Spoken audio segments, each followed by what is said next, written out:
RCC के हम Gupta and Gupta के सारे क्वेश्चंस देख रहे थे। हम उसी सीरीज़ को आगे बढ़ाते हैं और जो नेक्स्ट क्वेश्चंस हैं उनकी तरफ बढ़ते हैं, जो कि आपके लिए काफ़ी हेल्पफुल होंगे सभी एग्ज़ाम्स के लिए। तो आप इसको शेयर करिए वीडियो को, तो ज़्यादा से ज़्यादा स्टूडेंट्स तक ये पहुंच सके और हेल्प कर सके। Okay, so our first question is which of the following RC retaining wall is suitable for height beyond 6 metre.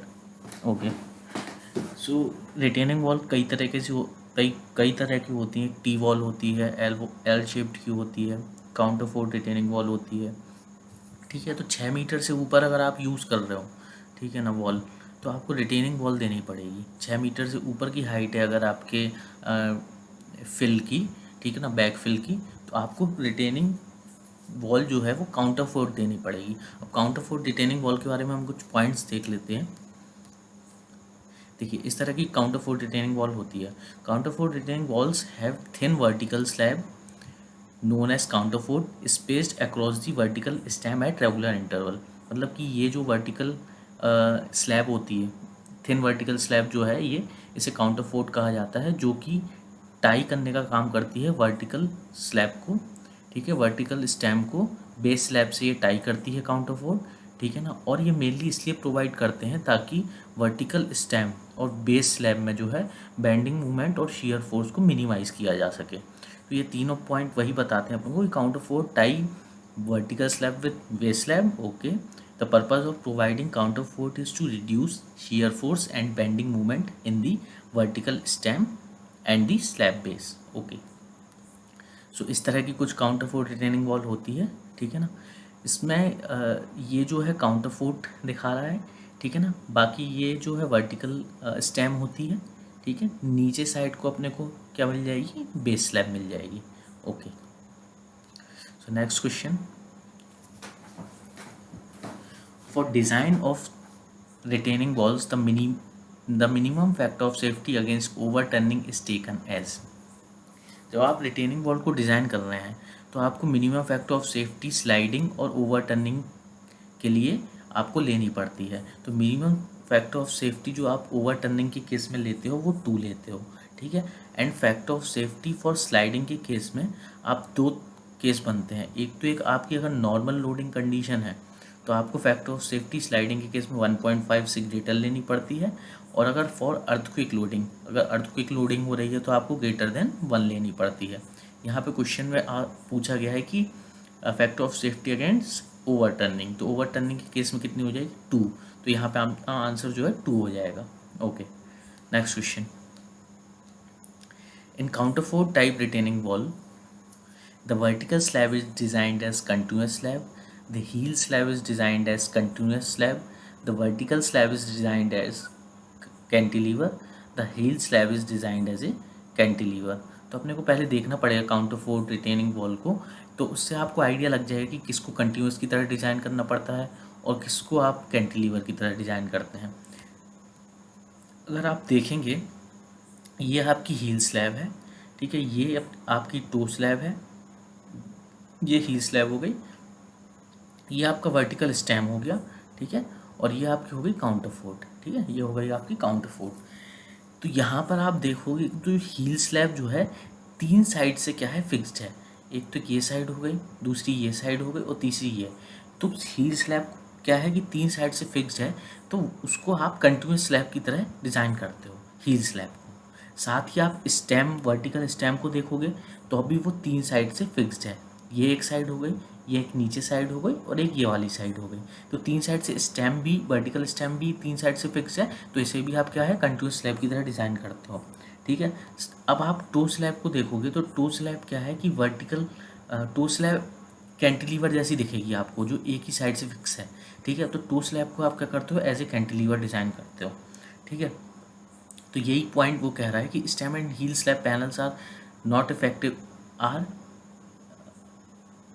Are effectively, यहाँ पर ये नॉट को काट दीजिएगा, stem and heel slab panels are effectively fixed on 3 sides and free on 4th side. ये हमने देख लिया कि 4th साइड में फ्री है बट 3 साइड से क्या है, फिक्स्ड है।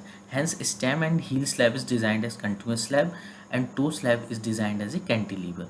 ओके, तो यहाँ पे आपको जो ऑप्शन मैच करेगा कि vertical slab is designed as a continuous slab and the heel slab is designed as a continuous slab, तो आपका ये ऑप्शन सही हो जाएगा। ओके,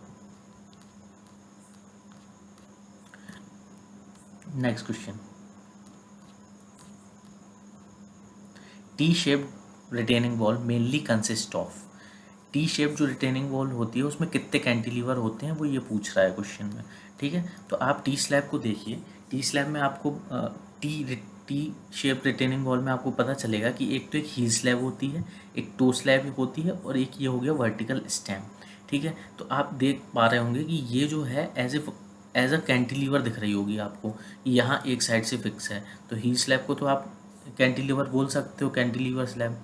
ठीक है ना, टो स्लैब भी एक साइड से फिक्स दिख रही है आपको, तो ये भी क्या है, एज ए कैंटिलीवर डिज़ाइन कर सकते हो आप। और स्टेम भी क्या दिख रहा है आपको, यहाँ पे फिक्स दिख रहा है और एक एंड दूसरा एंड आपका फ्री है। ठीक है, तो स्टेम भी क्या हो गया, एक एज ए कैंटिलीवर बिहेव करेगा। तो यहाँ पे 1, 2 और 3 कैंटिलीवर होते हैं। ठीक है, तो T shape retaining wall mainly consist of 3 cantilever. Okay, next question. The main reinforcement in the toe of a T-shaped RC retaining wall is provided on।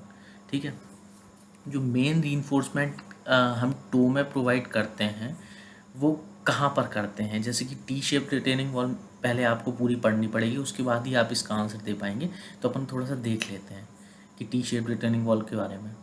देखिए, टी शेप रिटेनिंग वॉल के बारे में आपको ये तो पता है कि ये 3 कैंटिलीवर होते हैं इसमें। एक तो एक टो स्लैब हो गई, एक हील स्लैब हो गई और एक वर्टिकल स्लैब हो गई और वर्टिकल स्टैम। ठीक है, तो 3 कैंटिलीवर होते हैं। अब इसमें टी शेप रिटेनिंग वॉल में आप कहाँ कहाँ मेन रीइंफोर्समेंट देते हो।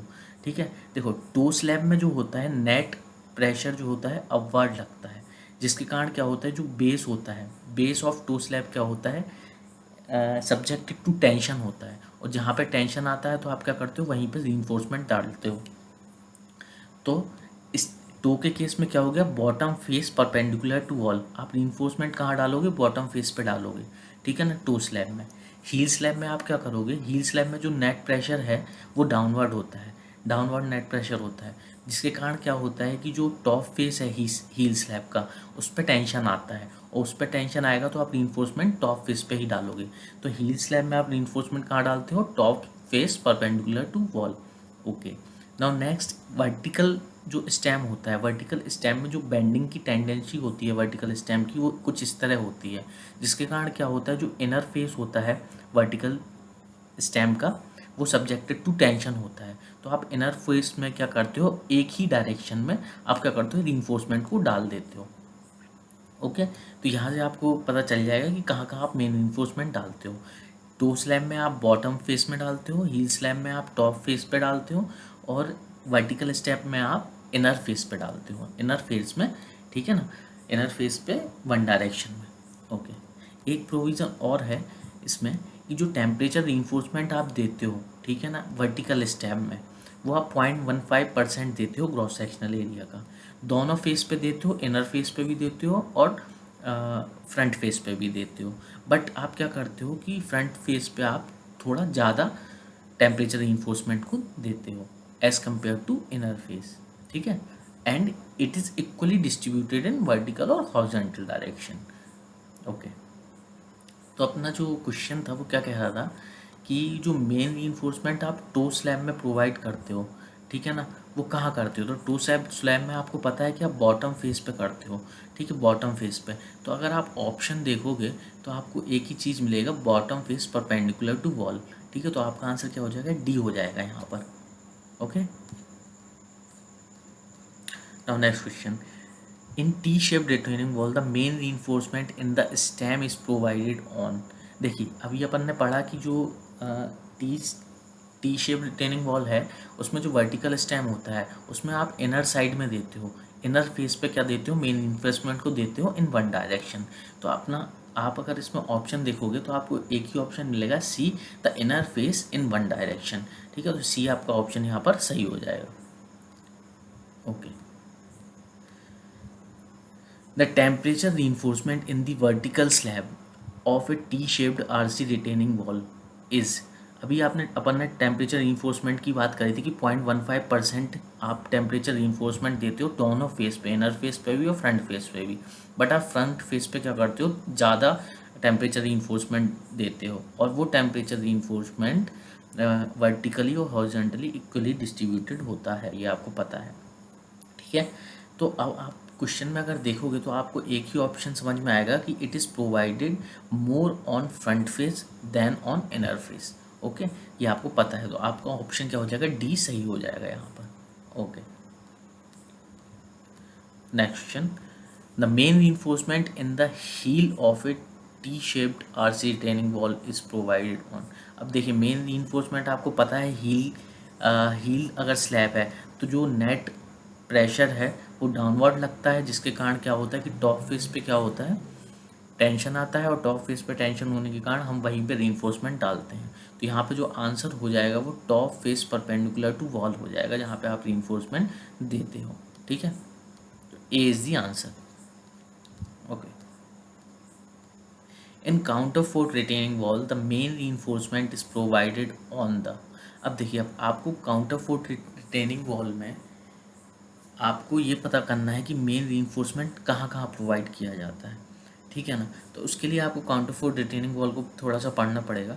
ठीक है, तो हम काउंटर फोर्ट रिटेनिंग वॉल के बारे में कुछ देखते हैं। जैसे कि काउंटर फोर्ट रिटेनिंग वॉल को आपको पता ही है कि रिटेनिंग मतलब 6 मीटर से ज़्यादा अगर फिल का डेप्थ है तभी आप काउंटर फोर्ट रिटेनिंग वॉल को डिज़ाइन करते हो।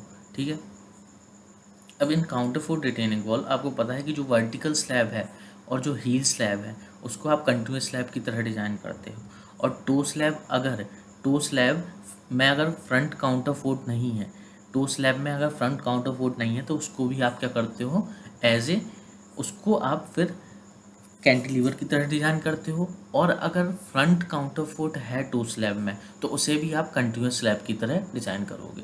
ठीक है ना। ओके, इन अब आपको ये पॉइंट पढ़ना है कि in a counterfort retaining wall the main reinforcement is provided on. ठीक है, देखना,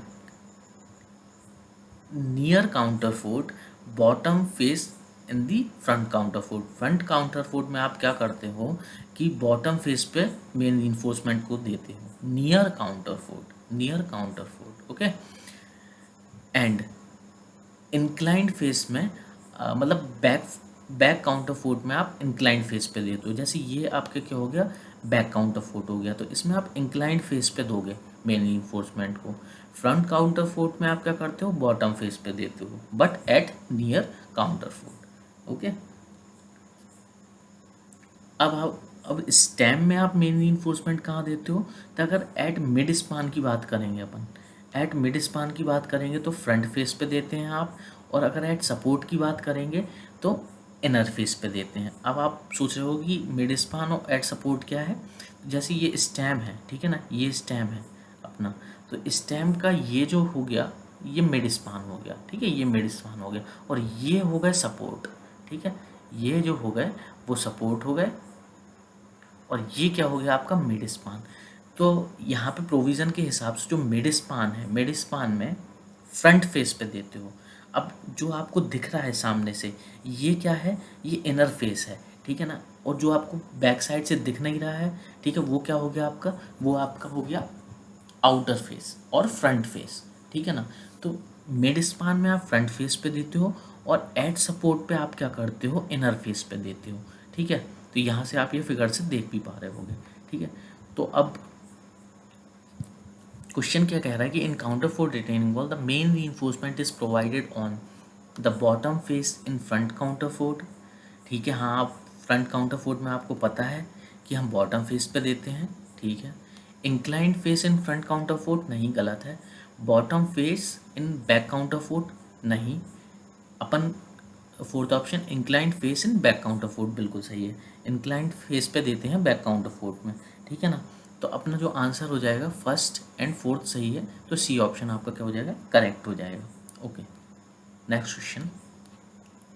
In counterfort retaining wall, the main reinforcement in the stem at support is, ठीक है ना। ओके, अभी अभी अपन ने यही चीज़ डिस्कस करी थी कि स्टेम में आप जो मेन रीइंफोर्समेंट दे रहे हो वो कैसे देते हो। तो देखो, मेन रीइंफोर्समेंट जो अपन स्टेम में दे रहे थे वो यही कर रहे थे कि अगर मिड स्पान में है तो फ्रंट फेस पे दे रहे थे, एड सपोर्ट पे है तो इनर फेस पे दे रहे थे, ठीक है ना। तो यहाँ पे देखिए, इधर पे अगर आप ऑप्शन देखोगे तो आपको मिलेगा नॉट प्रोवाइडेड, ऐसा तो है नहीं, प्रोवाइड तो करते हैं।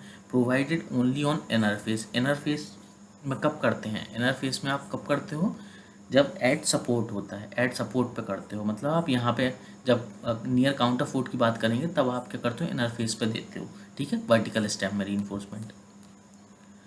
तो provided on inner face, provided only on front face, provided both on inner face and front face, ठीक है। तो मेन रीइंफोर्समेंट इन, ओके ओके ओके ओके, तो यहाँ पे आपको क्या करना पड़ेगा, यहाँ पे आपको क्वेश्चन में मेन रीइंफोर्समेंट आपको मिड स्पान पे कंसीडर करना पड़ेगा, सॉरी एट सपोर्ट कंसीडर करना पड़ेगा आपको, ठीक है। तो in counterfort retaining wall the main reinforcement in the stem at support, लिखा हुआ है एट सपोर्ट, तो एट सपोर्ट क्या हो जाएगा आपका, provided only on inner face. अगर यहाँ पे लिख देता in the stem at mid span, तो यहाँ पे आंसर क्या हो जाता, provided only on front face, ठीक है ना। तो अब आंसर चेंज हो जाता है आपका, ठीक है। तो अभी इस केस में क्या हो जाएगा, बी आंसर हो जाएगा आपका। Okay, next question. In the design of front counterfort in a counterfort retaining wall, the main reinforcement is provided on। अब देखना, यहाँ पे फ्रंट काउंटरफोर्ट की बात हो रही है। फ्रंट काउंटरफोर्ट में आप मेन रीइंफोर्समेंट कहाँ देते थे, आपको याद है, हाँ, बॉटम फेस में देते थे, नियर काउंटरफोर्ट, ठीक है ना।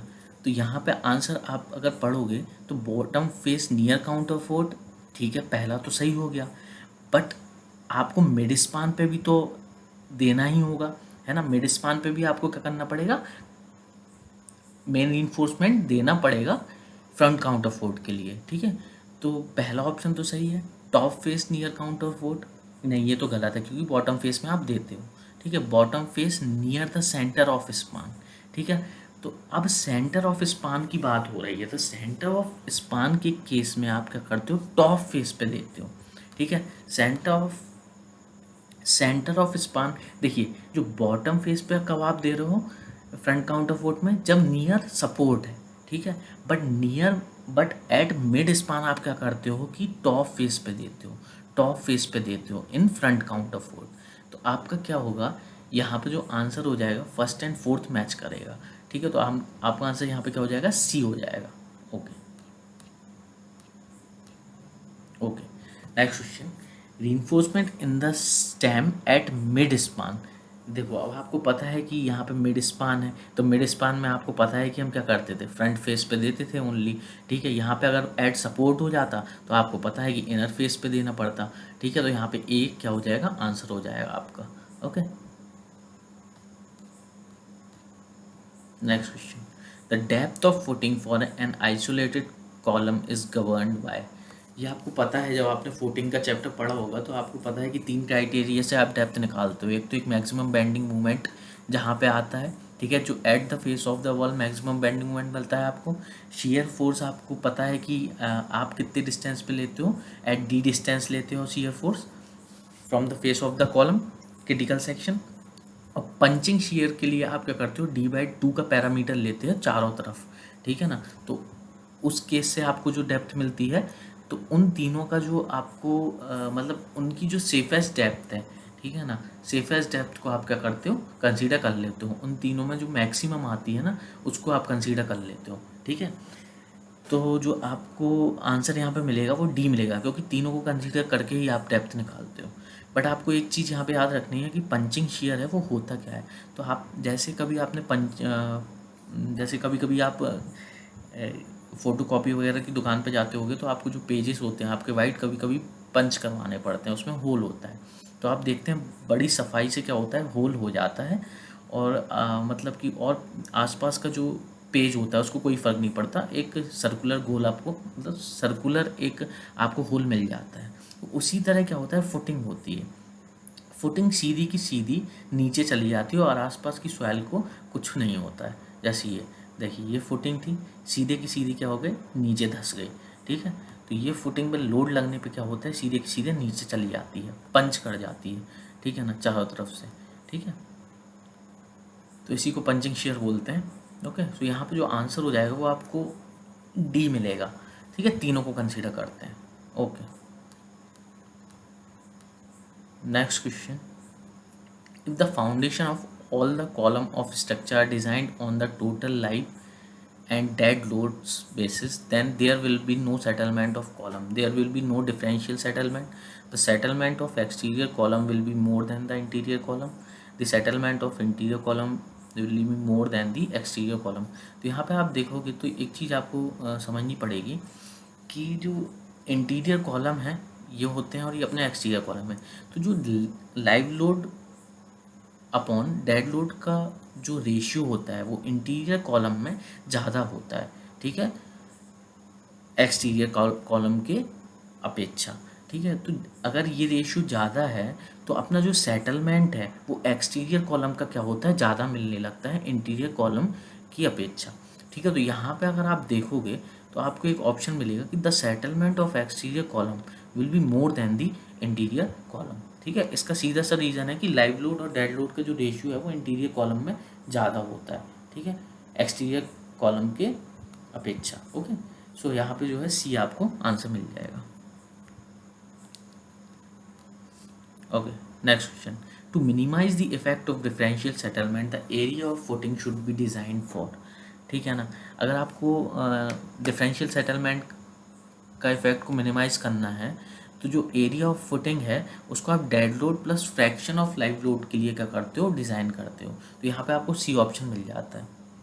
हम डिफरेंशियल सेटलमेंट के बारे में कुछ पॉइंट देख लेते हैं कि डिफरेंशियल सेटलमेंट होता क्या है। It is a condition in which a building support foundation settles in an uneven fashion often leading to structural damage. मतलब कि क्या होता है कि कुछ सपोर्ट सेटल कर जाते हैं और कुछ नहीं करते हैं, जिसके कारण क्या होता है, अनइवन सेटलमेंट हो जाता है। ठीक है, फाउंडेशन का। तो अब आप ये tower of pizza best example है डिफरेंशियल सेटलमेंट का। देखिए यहाँ पे सपोर्ट कंडीशन बहुत अच्छी है, वहीं आप इस पॉइंट पे देखेंगे तो क्या हो रहा है कि पीज़ा की टावर थोड़ी सी झुकी हुई है, मतलब कि यहाँ पे जो फाउंडेशन है उसका सेटलमेंट हो चुका है। ठीक है ना, तो ये अनइवन सेटलमेंट का बहुत अच्छा एग्जांपल है। ठीक है, ओके, सो सीज दी अपना आंसर हो जाएगा इस केस में कि dead load plus fraction of live load. Okay, next. The critical section for finding bending moment for footing under masonry wall is located.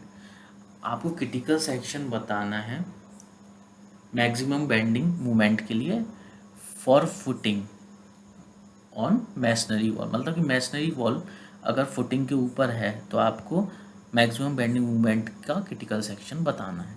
तो आपको डिफरेंट क्रिटिकल सेक्शन पता होने चाहिए किस केस में क्या होते हैं। तो हम थोड़ा सा पढ़ लेते हैं।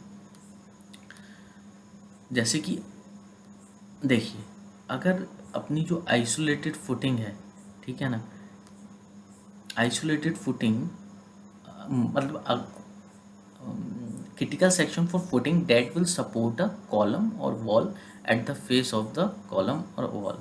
मतलब कह रहा है कि अगर जो अपना कॉलम है वो फुटिंग पर रेस्ट कर रहा है, ठीक है ना, कॉलम अगर फुटिंग पर रेस्ट कर रहा है तो जो अपना क्रिटिकल सेक्शन होता है बेंडिंग मोमेंट का वो होता है at the face of the column. ठीक है ना, at the face of the column और wall. Okay, next. Critical section for footing which support a masonry wall is found to at a distance equal to halfway between the center line and the face or edge of the wall. It is equal to distance of b by 4. Here the term b is wall width।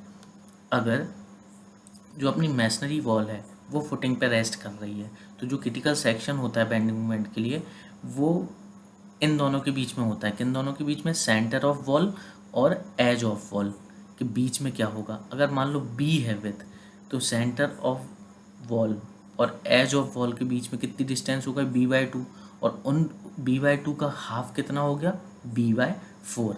ठीक है, तो b/4 distance पे होता है from edge of the wall और from centre of the wall, दोनों से equal दूरी रहती है कितनी, b/4। Okay, next we have critical section for footing which support gusseted base structure is found to at a distance equal to halfway between the column face and the gusseted base edge। अगर कोई गसेटेड base structure है ना, गसेटेड plate होती है एक, ठीक है ना, गसेटेड बेस प्लेट होने के, बेस प्लेट कॉलम का अगर कोई स्ट्रक्चर है, ठीक है, तो उसके लिए जो क्रिटिकल बेंडिंग मूवमेंट होता है वो एट ए डिस्टेंस, मतलब कि मान लीजिए अगर फेस ऑफ द कॉलम, ठीक है ना, फेस ऑफ द कॉलम और गसेटेड बेस एज, ये गसेटेड बेस एज हो गई और ये फेस ऑफ द कॉलम हो गया। मान लो इन दोनों के बीच में डिस्टेंस एस है, तो जो इसका हाफ होगा s/2, उतनी डिस्टेंस होती है from the face of the column. ठीक है, critical section of bending movement की। ठीक है, तो ऐसे आप समझ लीजिए। ओके, सो ये आप तीनों याद रखिएगा। यहाँ पे जो केस है अपना क्वेश्चन में वो सेकंड वाला है, ठीक है ना, जब मैसनरी वॉल फुटिंग पे रेस्ट कर रही है तो b/4 डिस्टेंस होगी from face of the column और from centre of the wall, sorry, from face of the wall और सेंटर ऑफ द वॉल। तो it is the halfway between the middle and the edge of the wall. हाँ बिल्कुल सही है, middle और as of the wall के बीच में ही होता है, ये आपको पता है। ठीक है ना, तो आपका आंसर सी हो जाएगा यहाँ पर। Okay, now next question, in a pile of length L the point of suspension from ends for lifting is are located at। Question कह रहा है कि अगर हम पाइल को लिफ्ट कर रहे हैं, ठीक है ना, तो किस पॉइंट से आपको लिफ्ट करना पड़ेगा ताकि जो है आपकी पाइल टूटे ना। ठीक है, देखिए ये आपको दिख रहा होगा कि यहाँ पे ये मशीन जो अपनी है इस पाइल को क्या कर रही है, लिफ्ट कर रही है। तो देखिए एक इस पॉइंट से लिफ्ट किया हुआ है और एक इस पॉइंट से। तो वो कह रहा है कि ये जो डिस्टेंस है, ये वाली जो डिस्टेंस दिख रही है आपको, ये डिस्टेंस कितनी होती है। देखिए दोनों, मतलब कि ये डिस्टेंस और ये डिस्टेंस दोनों इक्वल होगी, क्योंकि यहाँ इस पॉइंट से भी लिफ्ट किया हुआ है और इस पॉइंट से भी लिफ्ट किया हुआ है। तो ये डिस्टेंस को बताना है कि ये डिस्टेंस कितनी है। तो ये कितनी होती है, 0.207 L होती है, और L की वैल्यू क्या होती है, लेंथ ऑफ द पाइल। अब ऐसा ये किस बेस पे आपको मिलती है 0.207 L, तो हम देखते हैं कि जब आप बेंडिंग मूवमेंट डायग्राम बनाओगे, ठीक है, बेंडिंग मूवमेंट डायग्राम बनाओगे तो आपको M1 M2 M3 मिलेगा। ठीक है, अगर आप M1 M2 और M3 को सेम कर दो, मतलब सेम आपको आप डिज़ायरेबल है ये चीज़ कि मूवमेंट जो है, नेगेटिव मूवमेंट पॉजिटिव मूवमेंट आपका सेम आए, ताकि बीम में कहीं पे भी आपको मैक्सिमम मूवमेंट ना मिल पाए। ठीक है, तो अगर M1 M2 और M3 डिज़ायरेबल है तो उस केस में जो आपकी लेंथ मिलती है, मतलब यहाँ से इधर तक की लेंथ और इधर से इधर तक की लेंथ, वो कितनी मिलती है, L1 = L2 = 0.207 L, where L is the span length और पाइल लेंथ। ठीक है, इस केस में क्या होता है, मूवमेंट जो है M1 M2 M3 0 हो जाता है, M1 M2 और M3 क्या होते हैं, इक्वल हो जाते हैं। ठीक है, और आपको किसी भी पॉइंट पे मैक्सिमम मूवमेंट नहीं मिलता। ठीक है, इससे क्या होता है कि पाइल के टूटने के चांसेस कम हो जाते हैं। ठीक है, तो सीधी सी बात आपको याद रखनी है कि जो यहाँ से लिफ्ट किया जाता है उसकी दूरी जो एंड से रहती है वो 0.207 L रहती है। Okay, next question, during erection the pile of length L is supported by a crane at a distance of. मतलब क्वेश्चन ये कह रहा है कि अगर आपको ये पाइल है, मान लो इसको आपको क्या करना है, इरेक्ट करना है। ठीक है ना, तो इरेक्ट करते समय आप किस पॉइंट से आप इसको क्या करोगे, टाई करोगे। ठीक है, तो जो एंड रहता है, एंड से आप क्या करते हो, 0.707 L पे आप क्या करते हो, इसे टाई करते हो। ठीक है, during the erection the pile length L is supported by a crane at a distance of 0.707 L। ठीक है, ये आप फिगर में देख सकते हो कि इधर से लेके इधर तक की डिस्टेंस कितनी है, 0.707 L मानते हैं अपन लोग। ठीक, और यहीं से आप क्या करते हो, टाई करते हो इसे पाइल को।